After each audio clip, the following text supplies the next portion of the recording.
Finally getting their day in court, Tamara Lich and Chris Barber are in Ottawa facing trial.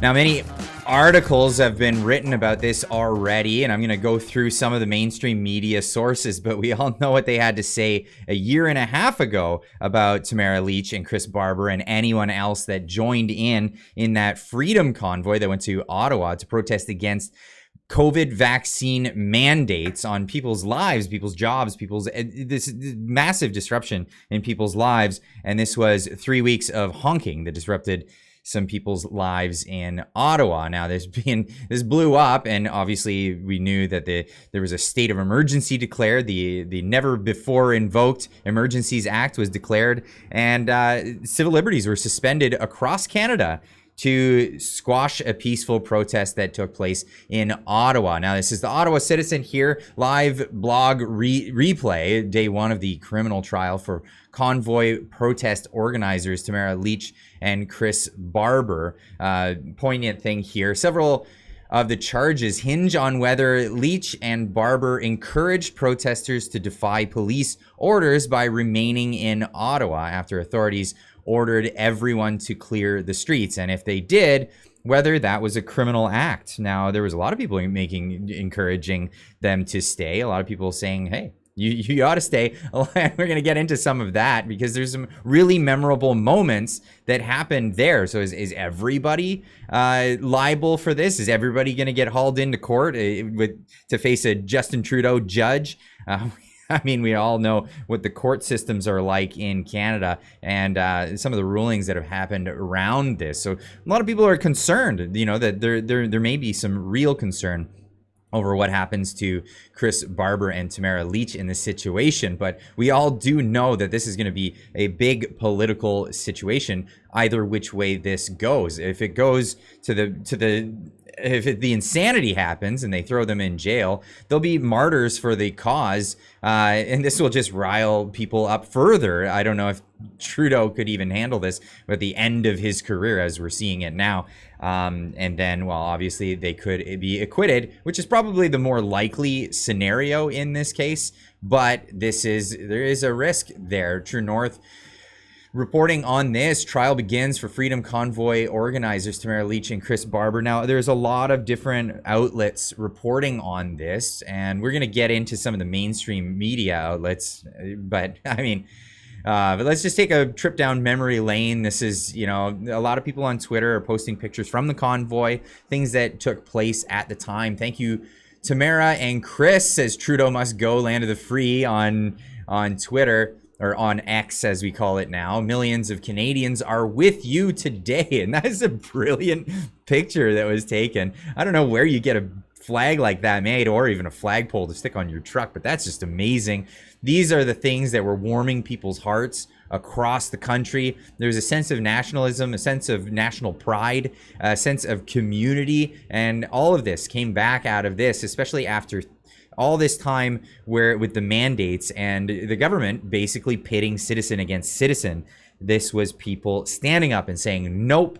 And this was from all walks of life. This wasn't a political movement per se. This was just get out of our lives, government. That's really what it was. So mandate freedom, obviously, and hold the line as the slogans on this truck here.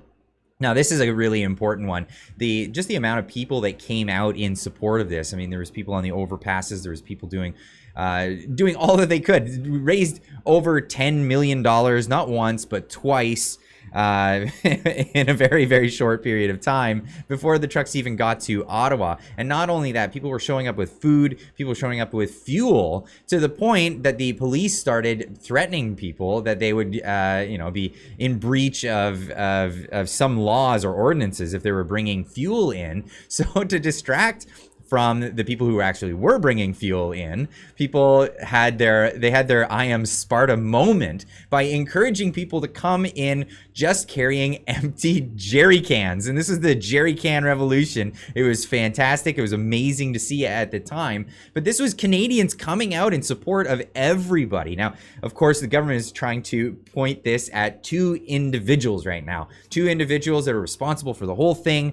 And, well, I mean, this is the way that governments work and tyrants work, is they try to single out individuals, make examples of them so that nobody else will stand up. Well, I guarantee you that if anything happens to these two, a lot of people will be standing up, and standing up they will. In fact, I was really lucky. Only a few weeks ago, Tamara came to visit, and I got to hang out with her, and lucky enough, it was just happened to be she got the first Clyde Do Something hoodie. The hoodies are out there on the store. The link will be in the description down below. Go check it out. Tamara was gracious enough to model this off for me, and then she got that sample. She got the number 1, but check it out. There's all kinds of other merch on the store. The Do Not Comply shirt. This is the temporary. This is only going to be on the store for so long, so get one while they're still available. But yeah, check that out. There's more designs coming, and of course we'll let you know. But let's move on with this story. So the media,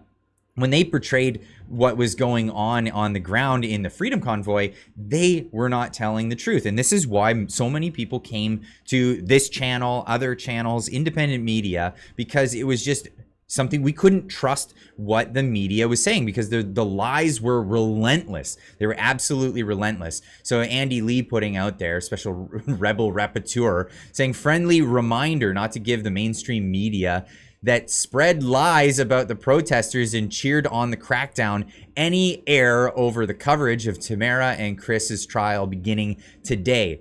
They aren't your friends. And no, they're not. And this is a picture of somebody at the Freedom Convoy.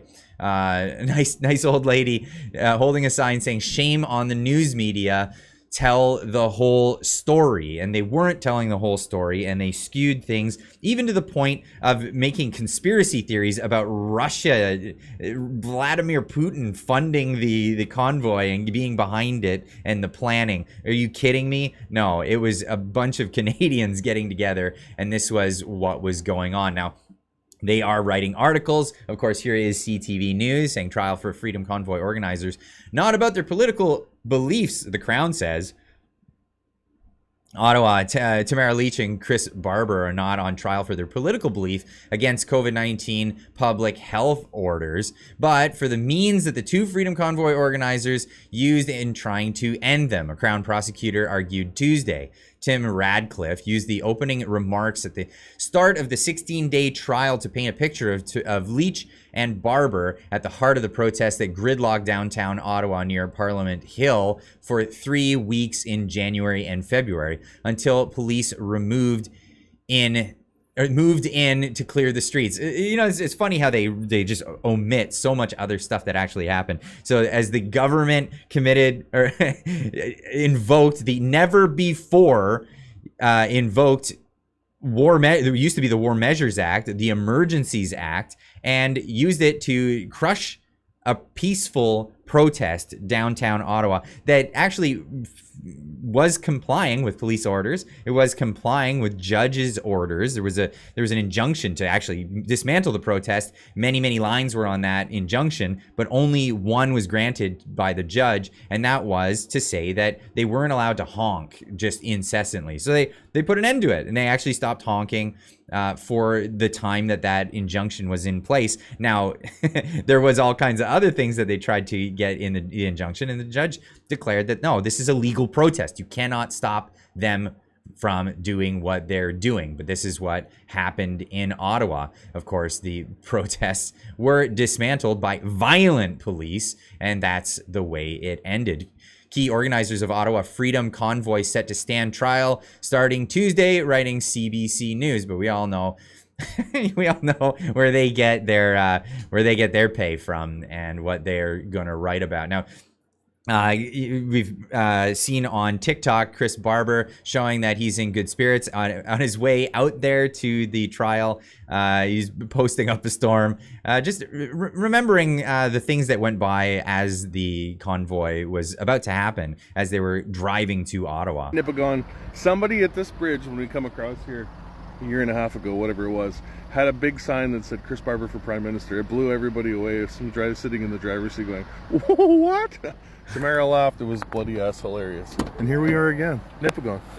Amazing, amazing turnout. And here's the thing, they're in such good spirits, and you know, we could see a situation, you know, there's always the risk that, you know, a Trudeau judge convicts them anyways, even though there's no real support for them having broken any laws. Of course, they're trying them for mischief and a bunch of other just trumped up charges. And well, you know, most people are calling it lawfare, but they are in good spirits as Chris Barber is giving updates on his TikTok. All right, so update number one, it is so awesome to get back to the wherever we are, put a t-shirt on and get this thing back on my head because it feels like home.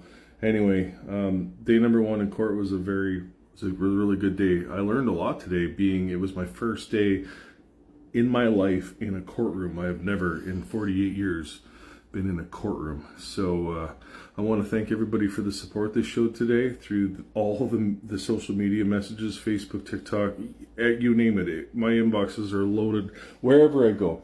You can go check out, I think it's Big Red 1975.5 on TikTok to see more of what Chris is saying over there. But just what he got into on this video is, if you're not gonna, if you try to go to the court and you talk to him afterwards, they're not going to be saying a whole lot. This is the thing, they're on trial, so there's not going to be a whole ton of interviews and press and all that other stuff.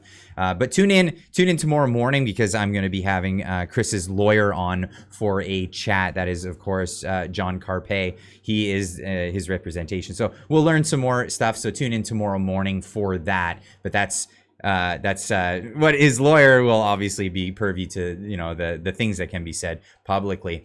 Brian Smith out on Twitter saying, "Pray for justice, truth, and freedom. May Tamara and Chris be vindicated and our political leaders scorned." And I couldn't agree more with that sentiment. Absolutely. But I'd love to hear what you guys have to say. And well, of course, as always, there's the description or the comments down below. You guys are fantastic with the conversations that you have down in the comment section down below, but that's where I'd like to continue this conversation. So please leave a comment. Let me know what you think of this whole situation. Where do you think, which way do you think this is going to go? Do you think that they're going to, you know, go full corrupt and we'll see a conviction, or do you think that this is just lawfare and they were punishing them with the process entirely, and we're going to see an acquittal? Of course, this is a 16-day trial, which is going to stretch out for several weeks here, and we'll find out what goes on with this coming up, and I'll keep you all posted, just like I did